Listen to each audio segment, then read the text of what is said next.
কেউ যদি জাদুটোনা করে স্বামী থেকে স্ত্রীকে আলাদা করে দেয়, তাহলে কি স্বামী স্ত্রীকে পাওয়ার জন্য কোনো আমল করতে পারবে বা কোনো জাদুটোনা করতে পারবে?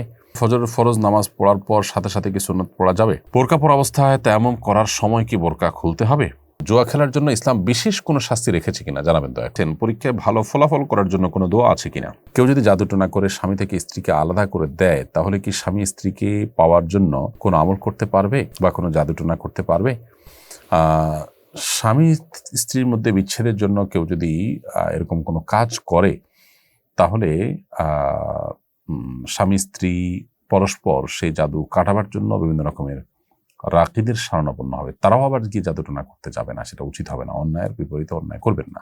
বেসিনে উজু করার সময় মাথা মাসা করার পর যদি পা বাথরুমে গিয়ে ধুই, তাহলে কি উজু হবে? কোনো অসুবিধা নেই। জুয়া খেলার জন্য ইসলাম বিশেষ কোনো শাস্তি রেখেছে কিনা জানাবেন দয়া করে। সুনির্দিষ্ট কোনো শাস্তি জুয়া খেলার জন্য নেই, তবে ইসলামের বিচার ব্যবস্থা থাকলে তখন কোরআন এবং হাদিসের আলোকে যারা বিচারক হবেন, বিচার কার্য যারা পরিচালনা করবেন, তারা অপরাধের মাত্রা অনুপাতে শাস্তি নির্ধারণ করবেন। তবে শাস্তি পাবে, এটা শাস্তি হবে এটা নিশ্চিত, কিন্তু শরীয়ত কিছু কিছু অপরাধের শাস্তি চূড়ান্ত করে দিয়েছে, আর কিছু কিছু বিচারকের হাতে ছেড়ে দিয়েছে।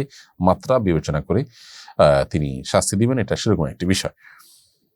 তবে কোরআন কারীমে আল্লাহ তাআলা পরিষ্কারভাবে এটাকে শয়তানের কর্মকাণ্ড বলেছেন, অর্থাৎ জঘন্য গুনাহ হিসাবে উল্লেখ করা হয়েছে। আল্লাহ বলেছেন, ইন্নামাল খামরু ওয়াল মাইসিরু ওয়াল আনসাবু ওয়াল আজলামু রিজসুম মিন আমালিশ শাইতানি ফাজতানিবুহু। এখানে আল্লাহ রাব্বুল আলামিন মদ, জুয়া এসবগুলোকে শয়তানের নিকৃষ্ট কর্ম বলেছেন এবং এটা থেকে আমাদেরকে বিরত থাকার জন্য আল্লাহ তাআলা নির্দেশ করেছেন। পরীক্ষায় ভালো ফলাফল করার জন্য কোনো দোয়া আছে কিনা? পরীক্ষার ফলাফল যেন ভালো হয়, এর জন্য আলাদা করে স্পেসিফিক কোনো দোয়া নেই।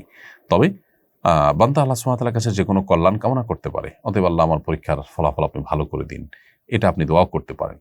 সেই সাথে আল্লাহর ফয়সালাকে মেনে নেওয়ার মতো ঈমানের শক্তি আমাদের থাকতে হবে। আল্লাহ আমাদের সেই তৌফিক দান করুন। ফজরের ফরজ নামাজ পড়ার পর সাথে সাথে কি সুন্নত পড়া যাবে? সাথে সাথে পড়লে আদায় হয়ে যাবে, বাট সতর্কতা হবে যদি আপনি সূর্য ডুবা পর্যন্ত অপেক্ষা করেন, সূর্য ডুবার 15-20 মিনিট পরে পড়েন অথবা যোহরের আগে পড়েন, তাহলে সেটা হবে সবচেয়ে উত্তম। বোরকা পরা অবস্থায় তায়াম্মুম করার সময় কি বোরকা খুলতে হবে নাকি বোরকার উপর দিয়ে মাসে করা যথেষ্ট হবে? বোরকা পরা অবস্থায় তায়াম্মুম করার সময় আপনাকে বোরকা যতটুকু তায়াম্মুম করার জন্য প্রয়োজন ততটুকু খুলতে হবে। বোরকার উপর দিয়ে মাসা করলে হবে না। আর তায়াম্মুমের জায়গা তো হলো মুখ, অতএব মুখে যদি বোরকার ঢাকা থাকে তাহলে তায়াম্মুম করা যাবে না। অতএব ভেতর দিয়ে আপনাকে তায়াম্মুম করতে হবে। মুখের মাসা করার জায়গাটা হাত বোলাতে হবে সরাসরি মুখের উপরে, আবার হাতের যে জায়গাটা সেটাও বোলাতে হবে হাতের উপরে ডাইরেক্ট, অর্থাৎ বোরকার উপরে করলে আপনার মাসা করলে হবে না।